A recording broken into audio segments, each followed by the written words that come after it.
Have you ever noticed that the people who try hardest to be loved often feel the most emotionally alone? They smile constantly, avoid conflict, agree with everyone, never become too much, and yet somehow nobody truly knows them. Because the moment your survival depends on being liked, you stop becoming a person. You become a performance. And the terrifying part is this. Modern society rewards that performance everywhere. Social media rewards image management. Workplaces reward emotional suppression. Algorithms reward safe personalities.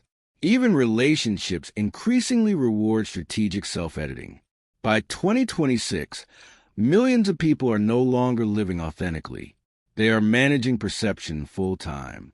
But later in this video, I'm going to explain the disturbing psychological reason why people instinctively distrust someone who feels too perfect, even if they can't explain why. And once you see this mechanism, you'll never look at people pleasing the same way again, because the version of yourself everybody likes may secretly be the version nobody can truly connect with. The obsession with being liked didn't appear randomly. It evolved as a survival strategy. Every interaction today feels judged, every opinion archived, every mistake public. So people begin editing themselves constantly. Did I sound weird? Should I delete that message? Did I offend someone? Do they still like me? And slowly, a split begins forming.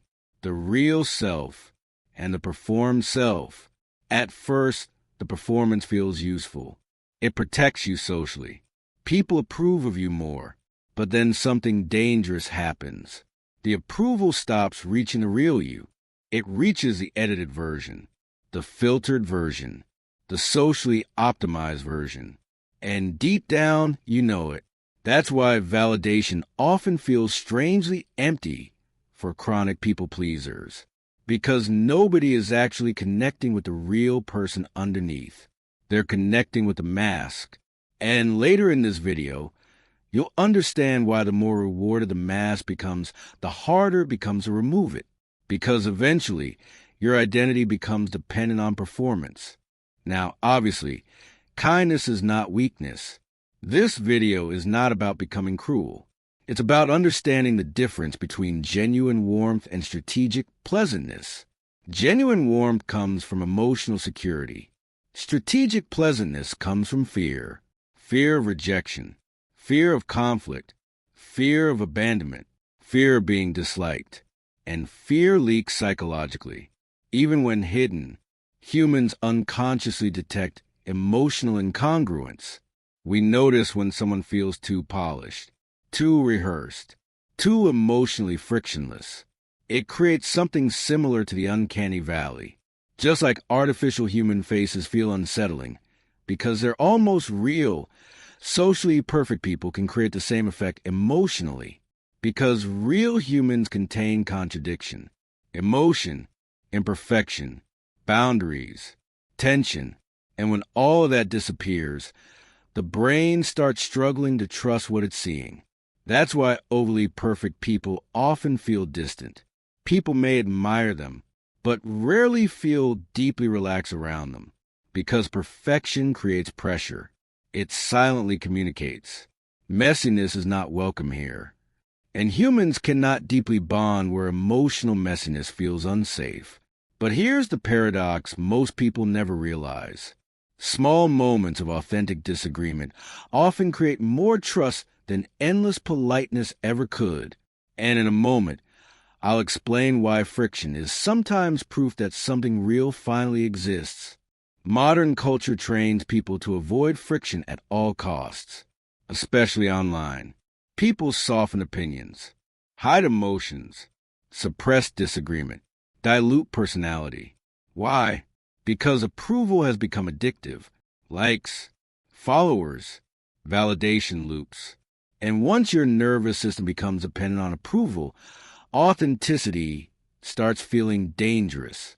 This is where people-pleasing becomes psychologically destructive, because eventually your own identity becomes negotiable. You stop asking, what do I actually believe? and start asking, what version of me creates the least resistance? That shift changes everything. Different group, different personality, different audience, different opinions, different relationship, different identity. At first, this looks socially intelligent, but over time, it creates fragmentation. You lose continuity with yourself. And the terrifying part, the more emotionally adaptable you become, the harder it becomes to know who you genuinely are, because every interaction becomes calibration, not participation, performance, and self-erasure always creates resentment eventually, even if you pretend it doesn't. You start feeling exhausted around people you supposedly love. You secretly resent always being available. You feel unseen despite constantly giving. Why? Because your nervous system understands something your conscious mind avoids. You are being rewarded for abandoning yourself. Here's the paradox nobody talks about. People often respect boundaries more than endless accommodation because boundaries communicate identity. They communicate standards, values, limits, self-definition. Humans trust stable identities. But when someone constantly shapeshifts to avoid disapproval, people subconsciously stop knowing where they stand with them.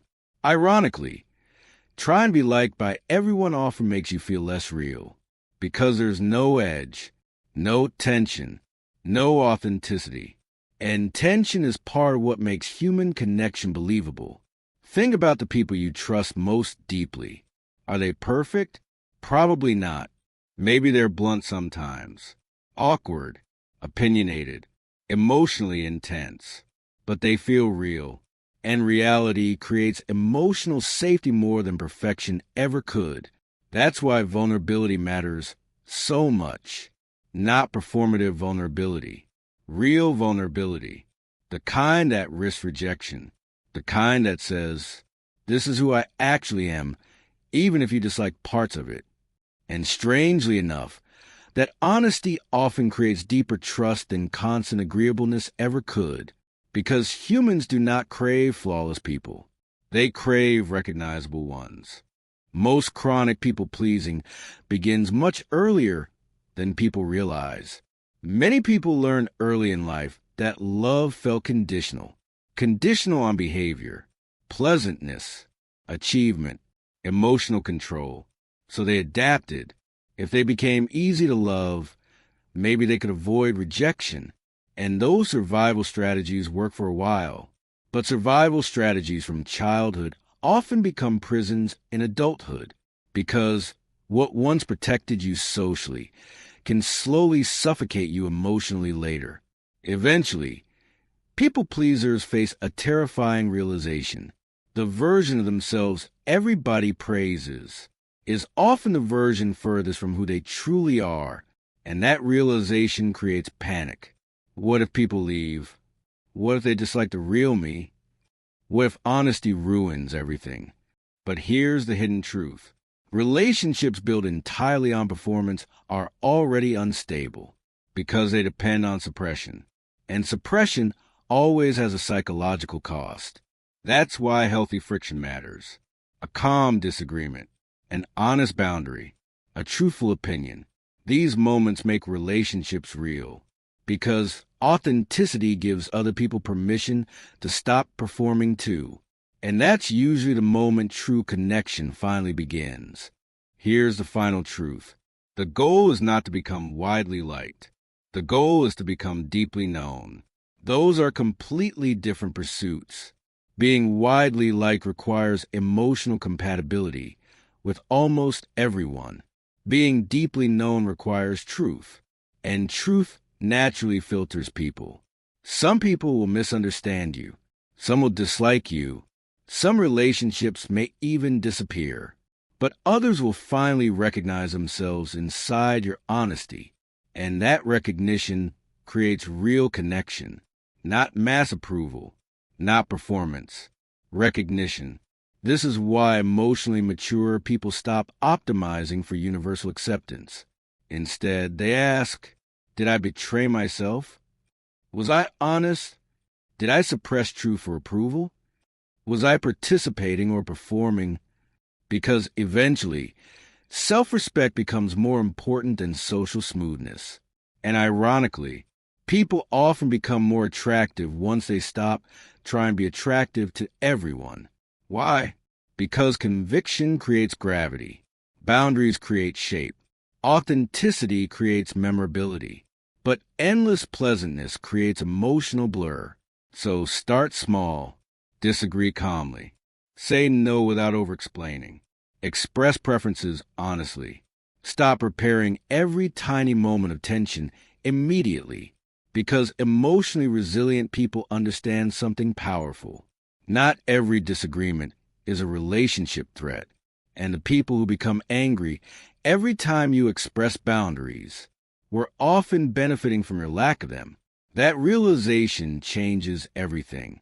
Because eventually you stop measuring relationships by how peaceful they appear externally and start measuring them by how authentic you're allowed to be inside them. Because deep down, humans do not truly crave perfect people. They crave real ones. People with edges, contradictions, boundaries, humanity. People willing to risk disapproval in exchange for truth. And maybe that's the real freedom. No longer negotiating your identity for temporary acceptance, but finally allowing yourself to be seen clearly, even if some people walk away afterward. Because, ironically, that's usually the exact moment real connection finally begins.